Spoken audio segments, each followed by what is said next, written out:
Lalu Yesus pergi dari situ dan menyingkir ke daerah Tirus dan Sidon.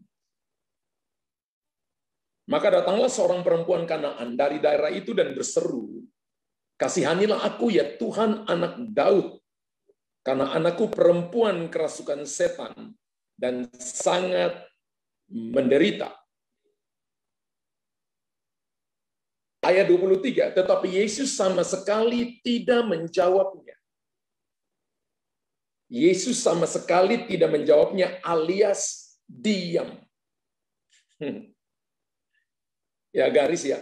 Yesus sama sekali tidak menjawabnya. Disimpulkan Yesus diam. Garis kata itu. Lalu murid-muridnya datang dan meminta kepadanya, "Suruhlah ia pergi. Ia mengikuti kita," dengan berteriak-teriak. Yesus diam, sama sekali tidak menjawabnya. Apakah Bapak Ibu sedang mengalami Yesus tidak menjawab, Yesus diam? Ketika Tuhan diam, maka saya percaya bahwa ada sesuatu yang ingin Tuhan ajarkan kepada kita. Kalau pembacaan yang kita baca dalam Matius pasal 15 ayat 21 sampai seterusnya, Tuhan Yesus berkata tidak patut mengambil roti yang disediakan bagi anak-anak dan melemparkannya kepada anjing. Demikianlah Yesus menjawab permohonan seorang perempuan Kanaan yang memohon kesembuhan bagi putrinya yang kerasukan setan.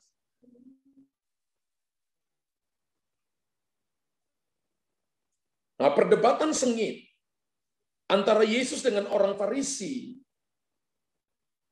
dan ahli Taurat membuatnya memilih untuk menyingkir ke wilayah Tirus dan Sidon. Dan wilayah Tirus dan Sidon itu adalah merupakan wilayah non-Yahudi. Dan orang Israel tidak bergaul dengan orang non-Yahudi, termasuk orang Tirus dan Sidon. Dan Yesus menyingkir ke tempat yang sunyi. Ini merupakan hal yang biasa yang dilakukan oleh Tuhan Yesus. Sebab Tuhan Yesus pernah melakukan itu dalam Matius pasal 2 ayat yang ke-12. Dan juga ayat 22. Tuhan Yesus juga pernah lakukan itu pada Matius pasal 4 ayat yang ke-12. Dan Matius pasal 12 ayat 15. Kemudian Matius pasal 14 ayat 13. Kemudian di dalam Matius pasal 15, Yesus menyingkir ke daerah Tirus dan Sidon untuk menghindari konfrontasi dengan para Farisi dan ahli Taurat. Dengan menyendiri sesaat. Maka Tuhan Yesus menghindari konfrontasi dengan musuh-musuhnya. Beritahu saudara begini, namun kedatangannya ke kota itu ternyata diketahui oleh seorang perempuan Kanaan yang mengharapkan kesembuhan bagi putrinya. Haleluya. Alkitab tidak mencatat siapa nama perempuan itu. Tetapi Alkitab mencatat dari mana ia berasal. Dan untuk menyatakan bagaimana keberanian percaya perempuan ini. Keberanian untuk mendekati Yesus sekalipun dia bukan orang Yahudi. Karena pada zaman itu, orang Yahudi tidak bergaul dengan orang kafir. Orang Sidon dan Tirus dan Sidon disebut kafir. Bagi orang Yahudi itu dianggap najis dalam hukum Yahudi. Tapi saudara perhatikan baik-baik ini. Perempuan Kanaan ini dengan berani keluar. Perempuan ini nggak punya nama. Setiap kali Alkitab bicara perempuan, bicara gadis, disebutkan nama atau tidak, maka itu mewakili gereja. Gereja digambarkan sebagai mempelai Kristus. Dan saya beritahukan kepada saudara begini, perempuan yang tidak punya nama ini, yang mewakili gereja, yang tidak bisa bergaul dengan orang Yahudi. Dia berani keluar dari kampungnya dan datang ke tempat yang sangat berisiko, yang berpotensi untuk hanya bisa berjumpa dengan Yesus.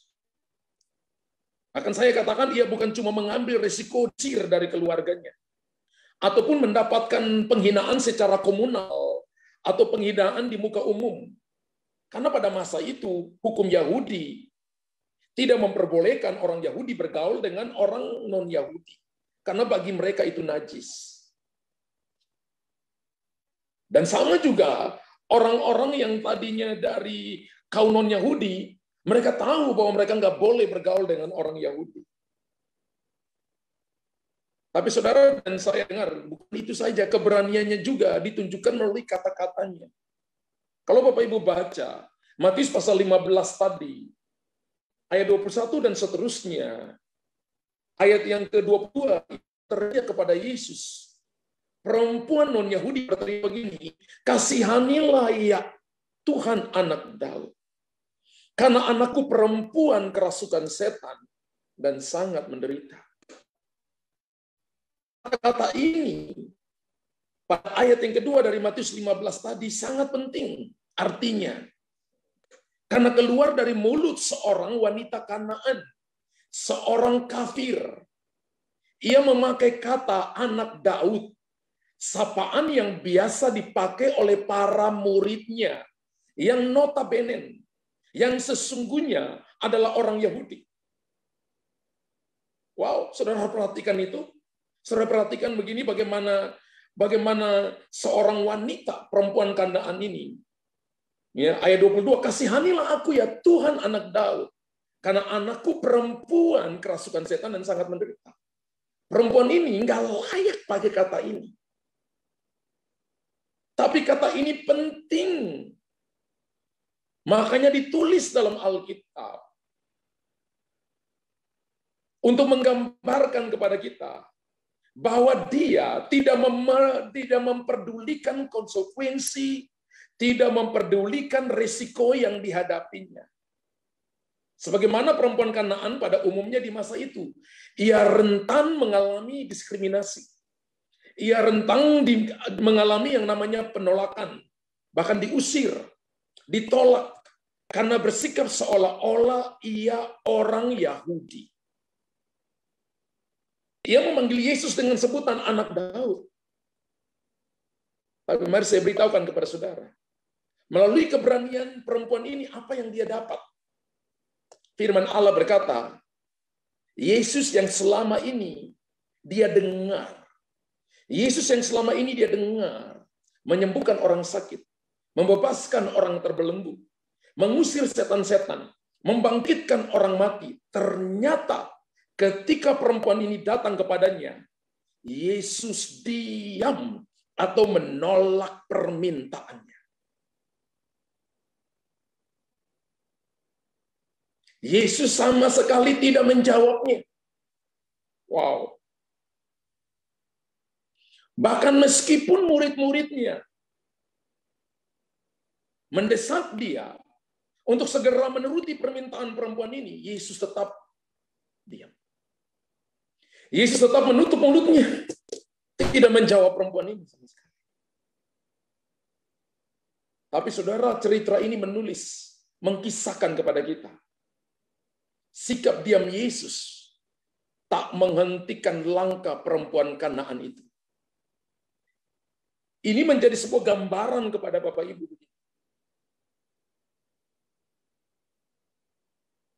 Ketika Tuhan diam, harusnya tidak membuat saudara dan saya apatis, merasa bodoh, atau merasa tertolak, atau merasa tidak layak. Tapi sikap diam Yesus tak menghentikan langkah perempuan ini harus menjadi sebuah inspirasi, dorongan kepada kita semua. Bahwa ketika saudara dan saya doa belum dijawab, sepertinya Tuhan diam, sepertinya Tuhan tidak bicara. Saudara dan saya harus tetap datang ke hadapan Tuhan. Bahkan perempuan itu bahkan mengemis agar Yesus menolongnya. Dia berkata, Tuhan, tolonglah aku. Bapak Ibu tulis di kolom komentar di situ. Sikap diamnya Tuhan Yesus tidak akan menghentikan langkahku mulai hari ini. Katakan haleluya 2 juta triliun kali. Ada begitu banyak orang Kristen yang berkata, aku sudah doa 7 tahun, Pak. Tuhan tidak jawab. Aku sudah doa 5 tahun, Pak. Tuhan tidak jawab. Aku sudah doa 13 tahun, Pak. Tuhan tidak jawab. Saya beritahu kepada saudara. Dan banyak daripada mereka yang berkata seperti itu, berhenti di tengah jalan. Banyak dari mereka yang berkata seperti itu, kecewa dengan Tuhan, kecewa dengan gereja, kecewa dengan orang yang mendoakannya. Padahal harusnya sikap diam Yesus itu tidak menghentikan langkah perempuan Kanaan itu. Sama juga, itu juga tidak menghentikan langkah saudara dan saya. Harusnya kita tetap datang dan mengemis. Doa itu seperti mengemis di hadapan Tuhan. Meminta seperti mengemis di hadapan Tuhan. Sampai doa dengan tidak tahu malu. Meminta dengan tidak tahu malu. Itu doa yang benar. Perempuan ini datang meminta dengan tidak tahu malu. Agar Yesus menolongnya. Tuhan, tolonglah aku. Kata Tuhan, tolonglah aku. Kata-kata ini sebenarnya menunjukkan bahwa tidak ada tempat lain lagi yang bisa aku datang minta tolong. Yang bisa menolong saya selain dari Yesus. Apakah saudara seperti itu? Bahwa tidak ada tempat yang lain, tidak ada koneksi, tidak ada orang hebat, tidak ada orang kuat. Tidak ada orang yang membacking saya. Hanya Yesus jadi pertolongan bagi saya. Apakah Bapak Ibu lakukan seperti itu? Banyak kali kita salah mengartikan diamnya Yesus. Lalu banyak kali ada orang yang sakit belum sembuh, pergi ke paranormal, pergi ke dukun. Ada banyak masalah belum selesai, dia pakai caranya sendiri. Dia salah mengartikan diamnya Tuhan. Wow. Kata-kata ini menunjukkan bahwa tidak ada tempat lagi ia dapat memperoleh pertolongan selain dari Yesus. Apakah itu cukup untuk membuat Yesus langsung jawab? Ya, sayangnya seperti hati Yesus tetap tidak tergerak sedikit pun. Oleh permohonan yang begitu dalam dari seorang ibu yang merindukan agar putrinya dibebaskan dari roh jahat, dibebaskan dari penderitaan, dan hidup normal seperti wanita-wanita dewasa yang lain.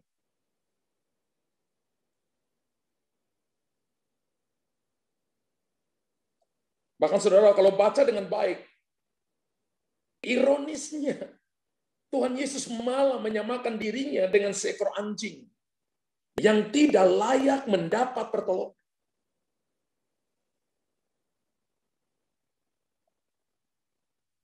Tapi saudara lihat lagi perempuan ini. Alih-alih tersinggung atau pergi atau kecewa, ia malah menyadari bahwa betul pernyataan Yesus itu. Wow.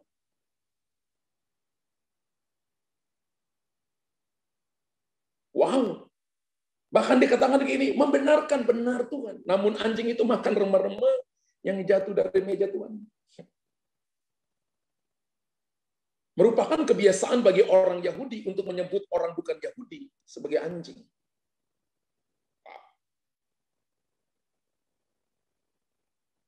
Dan perempuan itu membenarkannya. Dia menyadari betul pernyataan Tuhan Yesus itu. Dan dia berkata, namun anjing-anjing itu makan remah-remah yang jatuh dari meja tuannya. Dia datang untuk minta pertolongan, menyembah, berseru, memohon. Tuhan dia enggak jawab. Bahkan dia bermanggil dengan sebutan seperti dia orang Yahudi. Kali ini ia berkata, ia tidak lagi berpura-pura menjadi orang Yahudi. Ia mengakui bahwa dia anjing, dia non-Yahudi. Tahukah saudara begini? Bahwa kita bukan orang Yahudi. Kita menerima keselamatan karena anugerah daripada Tuhan. Karena pemberontakan dari saudara-saudara kita orang Yahudi. Lalu saudara dan saya dikasih keselamatan, diberikan keselamatan. Itu namanya anugerah. nggak layak menerima, tapi diberikan. Karena itu kita harus tahu dari mana kita berasal. Kalau hari ini kita dipakai oleh Tuhan, diberkati oleh Tuhan, hari ini kita dilindungi oleh Tuhan. Ingat baik-baik, bahkan Rasul Paulus katakan, kalau yang asli saja tidak disayangkan, apalagi yang dicangkokkan. Perempuan ini tidak lagi berpura-pura menjadi orang Yahudi. Sekarang ia mengakui dirinya memang non-Yahudi. Benar Tuhan. Tapi anjing-anjing itu. Karena orang Yahudi memanggil orang yang non-Yahudi, itu anjing. Mengakui dirinya non-Yahudi. Tapi saudara perhatikan, dia berkata memang aku non-Yahudi. Tapi di satu sisi ia menunjukkan bahwa Yesus memiliki otoritas, memiliki kuasa atas anak perempuan yang kerasukan setan. Dan kita tahu akhir dari kisah nyata ini sangat menyentuh hati kita. Yang juga seperti saya memiliki seorang anak. Ibu-ibu memiliki seorang anak. Ada kalanya ketika anak sakit, rasanya kita yang lebih sakit. Kepingin kita menggantikan anak kita yang lagi sakit. Bagaimana resahnya hati seorang ibu yang namanya ibu perempuan Kanaan ini, yang memiliki anak yang sakit, yang sudah tidak lagi tersembuhkan oleh obat apapun.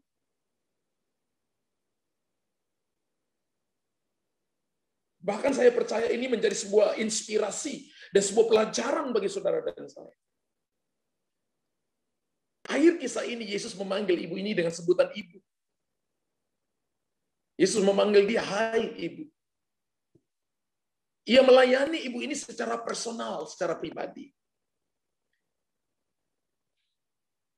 Sebagai seorang perempuan, dan Yesus sangat mengenal, mengerti betul beban yang dihadapi oleh ibu ini. Bahkan Tuhan Yesus berkata begini, besar imanmu. Tapi anjing-anjing itu makan remah-remah yang jatuh dari meja tuannya. Yesus berkata begini, ibu besar iman. Hai ibu, besar imanmu. Maka jadilah kepadamu seperti yang kau kehendaki. Ayat 28, dan seketika itu juga anaknya sembuh. Dan kalau saudara perhatikan Alkitab, saudara baik-baik, kata-kata ini hanya diucapkan Yesus 2 kali. Hai ibu besar imanmu. Diucapkan 2 kali di dalam Alkitab kita. Dan bukan kepada orang Yahudi, tapi semuanya diucapkan kepada orang non-Yahudi, bukan Yahudi. Yang pertama kepada perwira Kapernaum, dan yang kedua kepada perempuan Kanaan ini. Wow. Luar biasa. Kata imanmu besar, bukan kepada orang Yahudi, tapi kepada orang yang non-Yahudi. 2 kali tercatat dalam Alkitab. Dan selanjutnya Alkitab mencatat, maka seketika itu juga anaknya sembuh. Ini pun merupakan peristiwa ketiga Yesus menyembuhkan orang dari jarak jauh. Wow. Luar biasa Bapak Ibu. Ini merupakan peristiwa ketiga Yesus menyembuhkan orang dari jarak jauh. Saya beritahukan kepada Bapak Ibu ya, diamnya Tuhan terkadang dalam situasi yang begitu pelik, dalam situasi struggle, pergumulan, dalam situasi di mana kita mengharapkan pertolongan. Kita datang mencari Tuhan. Saya tidak bicara kepada mereka yang tidak datang mencari Tuhan. Perempuan ini datang mencari Tuhan. Perempuan ini datang menyembah. Perempuan ini datang berdoa minta tolong. Dan kita merasa Tuhan tidak memerdulikan kita. Kita merasa Tuhan diam. Mungkin beberapa daripada saudara mulai merasa bosan. Mulai merasa, ibadah lagi, ibadah lagi. Jawaban masalahku tidak dijawab. Belum ada pertolongan.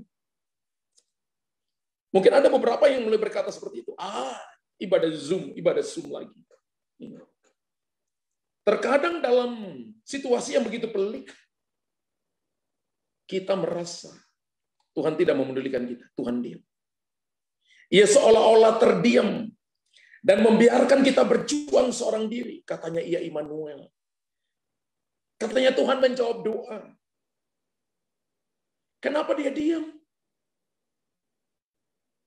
Bahkan semakin kita memohon kepadanya, berdoa puasa setiap awal bulan 10 hari, mana? Ya seolah-olah menjauh. Sepertinya Tuhan tidak terjangkau oleh seruan doa kita. Katanya kata hamba Tuhan itu, Tuhan penjawab doa. Katakan kata firman Tuhan Matius 7 ayat 7. Berseru kepadaku minta, maka menerima. Ketok pintu dibukakan, cari mendapatkan. Mana? Mungkin beberapa Anda sedang ada dalam pertanyaan seperti ini. Mungkin beberapa dari saudara sedang berkata seperti itu dalam hati.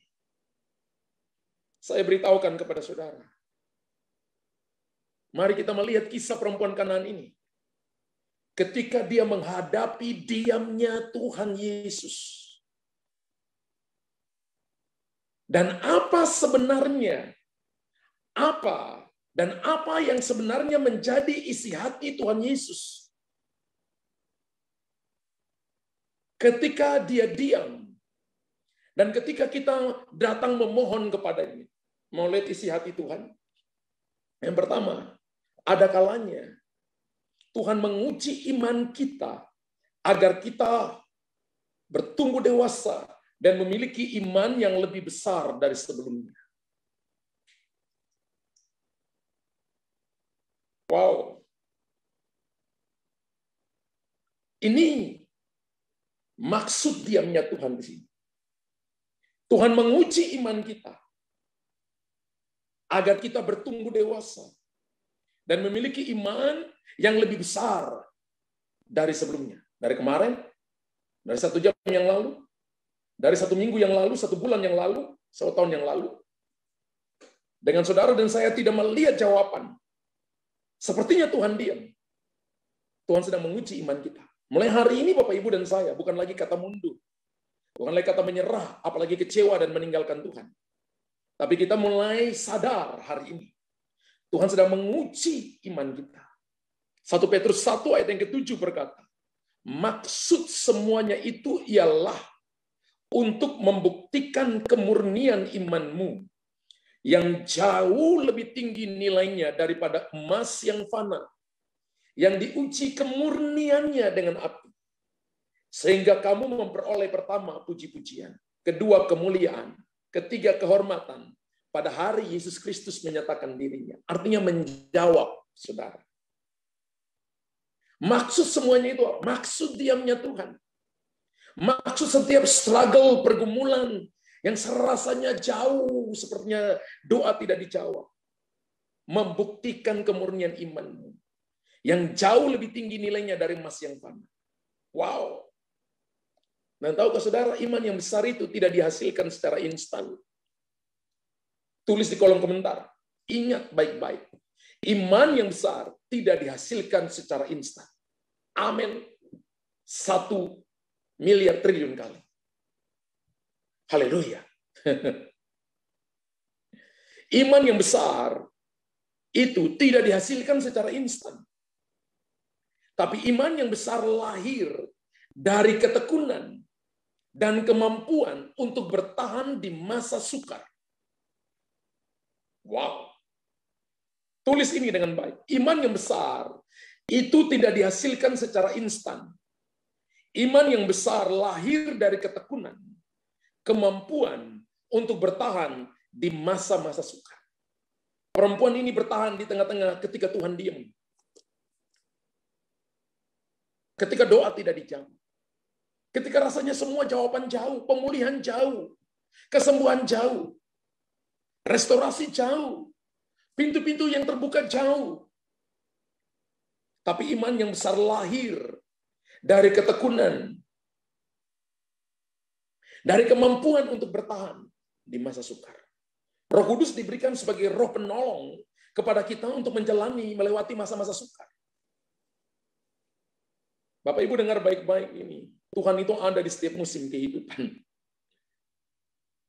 Dan saya percaya bahwa Alkitab berkata 1 Korintus 10 ayat 13, pencobaan-pencobaan yang kamu alami tidak melampaui kekuatan. Sebab itu Allah setia. Ketika kamu dicobai, Dia memberikan kepadamu jalan keluar. Sehingga kamu dapat menanggungnya. Ingat, jangan berdoa minta Tuhan angkat masalah. berdoa minta supaya Tuhan berikan kepada Anda kekuatan untuk Anda dapat menanggung masalah dan ujian. Kalau masalah itu datang karena perbuatan kita, minta ampun. Tapi kalau itu Tuhan izinkan, maka itu akan membawa kita kepada sebuah kedewasaan, kemampuan untuk bertahan, dan melihat kemuliaan yang luar biasa. 1 Yohanes 5 ayat 4 dan 5 berkata begini, sebab semua yang lahir dari Allah mengalahkan dunia. Dan inilah kemenangan yang mengalahkan dunia, iman kita. Siapa yang mengalahkan dunia selain daripada dia yang percaya bahwa Yesus adalah Son of God, anak Allah. Sebab semua yang lahir dari Allah mengalahkan dunia. Bapak Ibu lahir dari Allah, mengalahkan dunia. Apa yang ada dalam dunia? Masalah, persoalan, sakit penyakit, apalagi pergumulan. Alkitab katakan begini, yang bisa mengalahkannya adalah iman. Dan iman yang besar tidak dihasilkan secara instan. Tidak. Tapi itu perlu lahir dari ketekunan. Dari kemampuan bertahan mempercayai Tuhan. Sekali Yesus tetap Yesus. Apapun yang terjadi. Wow. Apapun yang terjadi. Yesuslah kekuatan. Yesuslah jawaban dalam hidupku. Kemampuan bertahan di tengah masa sukar. Dan Alkitab berkata begini, inilah kemenangan yang mengalahkan dunia, iman kita. Sebuah negara superpower tidak bisa mengalahkan seluruh dunia ini. Tapi Alkitab memberikan kepada kita yang bisa mengalahkan dunia, sistem dunia, cara kerja roh jahat adalah iman kita. Wow. Itu hati Tuhan. Ketika dia diam, Tuhan menguji iman kita. Agar kita bertumbuh dewasa, memiliki iman yang besar dari sebelumnya. Yang kedua, ketika Tuhan diam apa? Alkitab berkata kita bernilai di matanya. Haleluya. Yesaya 43 ayat yang keempat. Yesaya 43 ayat yang keempat. Berkata begini. Oleh karena engkau berharga di mataku dan mulia. Dan aku ini mengasihi engkau. Maka aku akan memberikan manusia sebagai gantimu. Dan bangsa-bangsa sebagai ganti nyawamu. Katakan, tulis di situ. Saya bernilai dan berharga di mata Tuhan. Amin 2 juta triliun kali. Haleluya. Tulis itu, saya berharga dan bernilai. Saya percaya begini, mungkin orang Yahudi berkata bahwa non-Yahudi itu anjing. Tapi di hati Tuhan, diamnya Tuhan, Tuhan tahu bahwa perempuan ini berharga. Hari ini orang mungkin berkata begini, kamu bodoh, kamu gagal, kamu tidak mungkin sukses.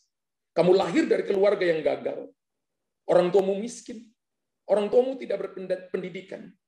Tapi kalau Anda percaya kepada Tuhan, kalau saudara dan saya mengasihi Tuhan, Anda lahir daripada Tuhan, maka saudara dan saya bernilai dan berharga. Ketika Anda mempercayai Dia, siapa yang menghina Anda sedang menghina penciptanya. Siapa yang menipu saudara? Mereka sedang menipu Tuhan. Siapa yang mencoba untuk menyentuh Anda? Mereka berurusan dengan Tuhan karena Anda biji matanya. Anda berharga. Hari ini jika saudara mendapati bahwa Tuhan seolah diam, ingatlah akan pernyataan Ayub, perkataan Ayub. Ayub 23 ayat 10. Hari ini jika saudara mendapati bahwa ia seolah diam, Tuhan seolah diam, ingat akan pernyataan Ayub ini. Ingat akan pernyataan Ayub ini. Karena ia tahu jalan hidupku. Seandainya ia menguji aku, aku akan timbul seperti emas. Katakan haleluya 3 triliun kali. Wow. Kalau hari ini saudara dan saya mendapati Seolah-olah Tuhan diam. Ingat ayat ini, ingat Ayub 23 ayat 10. Ia tahu jalan hidup, Tuhan tahu jalan hidup saudara. Dia memperhatikan saudara. Dia melihat Bapak Ibu. Matanya mengawasi Anda dan saya 24 hours. 24 jam. 2 kali 7 kali. 7 kali 24. 1 minggu diawasi. 364 hari diawasi saudara. Seandainya ia menguji aku. Ada kalanya Tuhan diam, dia uji saudara. Karena Anda berharga, aku akan timbul seperti emas. Hari ini kita nggak akan kecewa lagi ketika kita mendapati Tuhan diam. Ketika kita mendapati sepertinya, rasanya hambar. Datang ibadah kok nggak dapat sesuatu. Doa kok nggak dapat sesuatu. Pujian penyembahan nggak dapat sesuatu. Sama seperti Bapak Ibu makan nasi, tahu? Kalau nasi nggak pakai lauk, nggak pakai ikan, nggak pakai daging, makan nasi saja, kira-kira nasi rasanya apa sih? Adakah rasanya? Tapi kalau Bapak Ibu tetap makan kan? Dan ketika Bapak Ibu lemas, ketika Bapak Ibu makan, sekalipun nggak rasa apa-apa, setelah selesai makan ada energi kembali. Sama dengan firman Tuhan. Sama dengan doa. Ketika Bapak Ibu nggak punya kekuatan, nggak punya pengharapan, rasanya tidak ada jalan keluar, dan ketika Bapak Ibu dengar firman, ketika selesai keluar dari ruang doa, rasanya ada kekuatan baru. Waktu yang terbaik untuk berdoa adalah waktu Anda tidak mau berdoa. Waktu yang terbaik untuk baca Alkitab adalah pada waktu kita nggak mau baca Alkitab. Waktu yang terbaik untuk ibadah adalah pada waktu tidak mau ibadah. Artinya tidak boleh ada alasan apapun untuk mencari Tuhan sungguh-sungguh. Kalau yang pertama tadi, diamnya Tuhan, karena dia menguji iman kita. Supaya kita mempunyai iman yang besar, melebihi yang sebelumnya. Yang kedua, karena kita berharga di matanya. Seandainya ia menguji aku akan timbul seperti emas. Emas itu berharga. Emas itu nilai yang berharga. Yang ketiga, diamnya Tuhan. Bagaimana respon saudara dengan diamnya Tuhan? Tuhan ingin melihat, jangan menyerah. Sebab Tuhan tidak pernah berhenti bekerja. Diamnya Tuhan dari pihak kita artinya jangan menyerah. Sebab Tuhan tidak pernah berhenti bekerja. Amsal 24 ayat yang ke-16. Amsal 24 ayat yang ke-16 berkata begini. Haleluya. Sebab 7 kali orang benar jatuh, namun ia bangun kembali. Tapi orang fasik akan roboh dalam bencana. Saudara perhatikan baik-baik. 7 kali orang benar jatuh, ia bangun kembali. Tapi orang fasik akan roboh dalam bencana. Orang benar bisa jatuh? Bisa. Orang benar bisa bangkrut? Yes. Orang benar bisa gagal? Gagal. Bahkan gagal 7 kali. Angka 7 sempurna. Rasanya gagal. Jadi kalau Bapak Ibu alami gagal, bukan kutuk. Anda hidup benar, gagal, tapi Alkitab berkata begini, tidak sampai jatuh, tidak tergeletak. Alkitab katakan, kalaupun jatuh, bangun kembali. Fasik artinya begini, tidak melakukan firman. Fasik artinya gini, mudah kecewa. Fasik artinya begini, saudara dan saya merasa tidak layak. Saudara dan saya yang gini merasa bahwa Anda gagal. Menyerah. Menyerah beda dengan berserah. Menyerah artinya tidak mau coba lagi. Tapi berserah artinya ini mempercayai bahwa Tuhan sanggup melakukan melebihi kekuatanku. Itu artinya berserah. Menyerah artinya saudara dan saya berkata begini, hands up, angkat tangan, nggak mau coba lagi. 7 kali orang benar jatuh. Ingat baik-baik bahwa diamnya Tuhan. Artinya gini, supaya saudara jangan menyerah. Saudara tanya gini, pastor pernah alami itu? Berulang-ulang kali. Beberapa kali saya dengar setan bicara untuk saya. Untuk apa ikut Tuhan, doamu nggak dijawab. Katanya dia Bapak yang baik, mana buktinya? Ternyata orang bawa lari uang gereja. Orang nipu kamu. Ternyata gedung gereja dihancurkan. Kamu doa puasa sampai 3 tahun lebih. ajak jemaat. Mana terobosan? Setan ngomong pada saya. Tapi saya berdiri dan saya berkata begini, wow, ini. Saya duduk dan saya berlutut dan saya berkata begini, Tuhan, sekalipun aku belum lihat jawaban, sekalipun aku belum lihat pertolongan, sekalipun aku belum melihat jalan keluar, tapi aku tetap mencintai Engkau.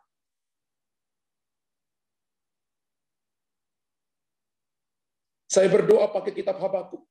Sekalipun pohon ara tidak berbunga, pohon anggur mengecewakan, kambing domba terlepas dari kurungan, tapi aku akan beria-ria di hadapan Allah. Jangan menyerah. Berulang-ulang kali saya berdiri di depan cermin, dan saya tunjuk muka saya dan saya katakan begini, aku tetap percaya kepada Tuhan sekalipun dia belum menjawab aku.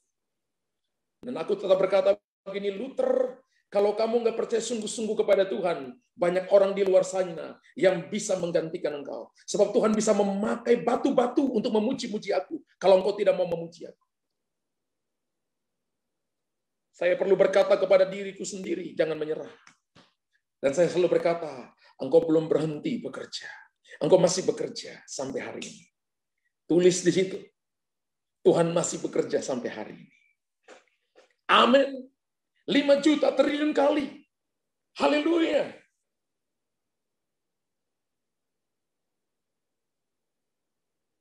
Apa respons Anda ketika Tuhan diam? Jangan menyerah. Hari ini beberapa mulai menyerah. Sudah tidak mau lagi doa. Sudah tidak mau lagi ibadah. Sudah tidak mau lagi Zoom. Sudah masa bodoh apatis. Sudah tidak mau lagi hafal firman Tuhan. Itu tanda bahwa saudara dan saya sudah diserang oleh roh jahat. Karena setan tahu Anda berharga. Setan tahu Anda akan punya iman yang besar. Lalu setan katakan, dia lihat, dia akan diam. Dia tidak mengasihi Anda, dia tidak menjawab Anda. Yohanes 5 ayat 17 berkata begini. Tetapi ia berkata kepada mereka, Bapakku bekerja sampai sekarang, maka aku bekerja juga. Bolehkah saya tambah ayat ini? Anak-anak Tuhan, orang yang sudah ditebus, harus tetap bekerja juga. Cara kita bekerja adalah mempercayai Dia. Jangan menyerah. Katakan, saya tidak akan menyerah untuk mengikuti Tuhan. Amin. 10 juta triliun kali. Sekali Yesus tetap Yesus. Tetapi ia berkata kepada mereka, Yohanes 5 ayat 17, Bapakku bekerja sampai sekarang, maka aku pun bekerja juga. Saya dan saudara bekerja juga. Jangan menyerah. Salah satu cara kita bekerja adalah jangan menyerah. Sebab Tuhan tidak pernah berhenti bekerja. Haleluya. Amin. Saudara tahu kata diam. D-I-A-M. Singkatan dari D, Ia, I, Immanuel, A, Allah, M, Maha Besar. Jadi diam itu artinya Dia Immanuel, Allah Maha Besar. Amin. 20 juta triliun kali. Diam itu artinya Dia Immanuel, Allah Maha Besar. Jadi hari ini kalau saudara dengar sepertinya Tuhan gak jawab, ingat singkatan dari diam ini. Dia Immanuel, Allah Maha Besar. Haleluya. Bapak Ibu tulis di situ. D-I-A-M, Dia Immanuel, Allah Maha Besar. Itu singkatan dari diam. Dia Immanuel, Allah Maha Besar. Tambah di belakang, menyertai aku, masih bekerja bagiku. Amin. 5 juta triliun kali. Haleluya. Atau kalau tadi diam artinya Dia Immanuel, Allah Maha Besar. Atau D-I-A-M, dengan iman aku menang. Diam. Dengan iman aku menang. Haleluya. Dia Immanuel, Allah Maha Besar. Dengan iman aku menang. Dengan iman aku menang. Diam. Dengan iman aku menang. Itu artinya diam. Kalau saudara sambung kalimat ini, D-I-A-M, Dia Immanuel, Allah Maha Besar. Dengan iman, aku menang. Bapak Ibu tulis di kolom komentar di situ. Saya sungguh amat diberkati sekali. Respon aku ketika Tuhan diam adalah Dia Immanuel, Allah Maha Besar. Dengan iman, aku menang. Haleluya. Sehingga kita nggak takut lagi. Ketika kita mengalami diamnya Tuhan, kita punya respons yang benar. Haleluya. Amin. Pertanyaan begini untuk kita. Pergumulan apa yang sedang kita hadapi saat ini? Menurut Anda, apa reaksi Tuhan terhadap pergumulan Anda? Jawab sendiri, Bapak Ibu. Itu pertanyaan. Pergumulan apa yang sedang Anda hadapi saat ini? Menurut saudara, apa reaksi Tuhan terhadap pergumulan Anda? Yang kedua, bagaimana cara berespon terhadap situasi? Bagaimana cara kita meresponi keadaan atau situasi tersebut? Dan bagaimana Anda memperbaiki respons Anda kepada Tuhan? Itu menentukan. Diamnya Tuhan menjadi dengan iman, aku menang. Atau Dia Immanuel, Allah Maha Besar.